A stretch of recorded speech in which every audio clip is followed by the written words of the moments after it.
Once upon a time, in a remote Bohol village, one was the name of the young woman.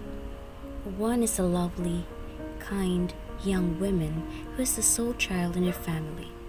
Despite being the only kid, she was brought up to be the modest and gentle.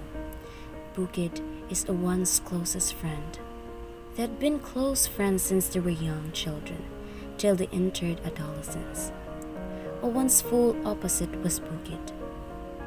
In their village, she is a brave and charming young woman. They enjoy exploring every inch of their village, which is one of their interests. The grandmother of one named Apo has a request for them that they must abide by.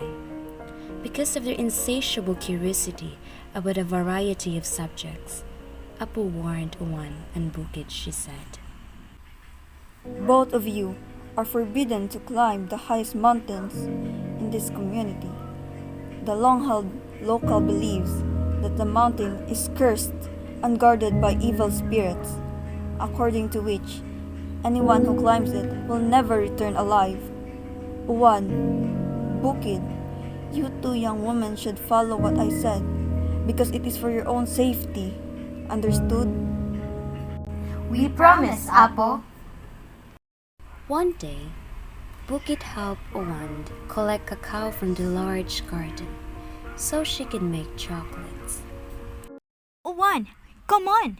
Let's climb that high mountain. She points at the mountain in front of them with an enthusiastic tone in her voice. No, we are doomed if grandmother finds out. We also made a promise to Apo. She speaks nervously, since she is certain that Bukid will continue to pursue her. Uwan, it's just their long-held belief. We don't really know what's in that mountain. But from what I've heard, there are a lot of enormous, magnificent cacaos that are only found there. As soon as she heard the word cacao, Uwan's eyes brightened with pleasure. She is known for her love of creating and savoring chocolates among the residents of the village. Uwan is forced to accept Bukid's proposal in the end. The tallest peak in the village is where Uwan and Bukid start their journey. Uwan panicked as they neared the mountain's center because of intensely chill wind that hit them from all sides. Bukid, let's go back. I suppose the mountain's guardian became angry. Uwan, don't be alarmed. That is just a mere wind. On the top of the mountain, the two walk on regardless of the fierce wind that is blowing against them. Uwan and Bukid hike for an hour before reaching the summit. They were astounded by the scenery. They can see their entire community as its neighboring villages from the summit. The fresh air streaming in and out was inhaled by them. They were captivated by this mountain's majesty and how tiny everything appeared from above. On top of the mountain, the two walk on regardless of the fierce wind that is blowing against them. Uwan and Bukid hike for an hour before reaching the summit. They were astounded by the scenery. They can see their entire community and its neighboring villages from the summit. The fresh air streaming in and out was inhaled by them. They were captivated by this mountain's majesty and how tiny everything appeared from above. Look, Uwan! A large cacao tree is present. It's quite amazing. Uwan was ready to pick a fruit from the tree when they're startled by a deep voice. Why do you start messing with my tree? The god of the mountain is named Dagom. Dagom is a charming, valiant, and kind god, unlike what the locals in the village think. At that point, Uwan faces Dagom. Dagom developed feelings for Uwan after being captivated by her beauty. Uwan, on the other hand, was speechless when she faced Dagom because of how gorgeous his eyes were. There was a little pause until Bukid broke it. Wait, who are you? I am the the god who watches over this mountain. And I was the one who was supposed to be asking you that. Bukid and Juan both began to run as quickly as they could as their eyes widened. Dagom just smiled looking at how cute Juan was. Bukid and Juan were panting and gasping for air when they reached their village. They encountered the god of the mountain, which they could not believe. Juan was astonished as to why there was so much cocoa outside the following day. As she was wondering who had given her that, Bukid unexpectedly showed up. Whoa! That is the exceptional cocoa that we discovered on the mountain. From above, Dagom could see Juan blushing. Bukid's attitude abruptly changed. Juan saw that she was being envious, but Juan ignored it. The instant Bukid laid eyes on Dagom, she fell for him, but she don't have the courage to tell him. As time went on, Dagom persisted in courting Juan, and in the end, Juan admitted that she shared her love for Dagom. At the summit of the mountain, Juan and Dagom keep running into one another and enjoying each other's company. Like the skies, your beauty never fails to amaze me. That's so sweet, Dagom. But I believe Bukid likes you too. Bukid put Juan at a distance. Because of her jealousy every time they saw Juan and Dagom together, she could not stop disliking Juan. One day, Juan sneaked up the mountain without Bukid to see her lover Dagom. When Bukid watched Juan preparing to ascend the mountain, her hatred for Juan intensified. She is aware that Dagom and Juan still cross paths. Bukid anger consumed her, so she hid under the tree and waited for Juan in the middle of the mountain. Bukid attempted to hurt her by pushing Juan down the mountain, but she failed because Dagom appeared out of nowhere.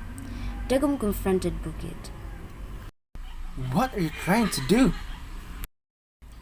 Bukid was caught off guard and she didn't respond.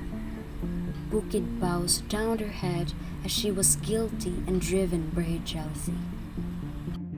I'm warning you, Bukid. If you ever lay a finger on one, I will make sure you're not going to make it alive out of this mountain. Do you understand? Bukid nods her head nervously and rushes back to their village. Days went by, and Juan was wondering why Bukid isn't talking to her anymore. Juan was devastated because of this. She went up the mountain to see Dagom so she could share her worries and spend time with him. After spending some time together, Juan decided to go home since it's getting dark. As she was going home, Juan sensed that someone was following her, but she was brushed it off. Juan was preparing to descend when Bukid struck her in the back with a piece of wood, causing her to pass out and roll into the mountain. Juan screamed and Dagom heard it in the distance. He rushed and went to the location of Juan's voice. When Dagom noticed how Juan was rolling, he hurried off as quickly as he could, but it was too late to save Juan. Juan died after hitting her head with a heavy stone. Dagom gazed at Bukid furiously. You killed one, Bukid. I have told you already to stay away from her. But look what you did to her. You killed her. You killed my lover. And I will kill you.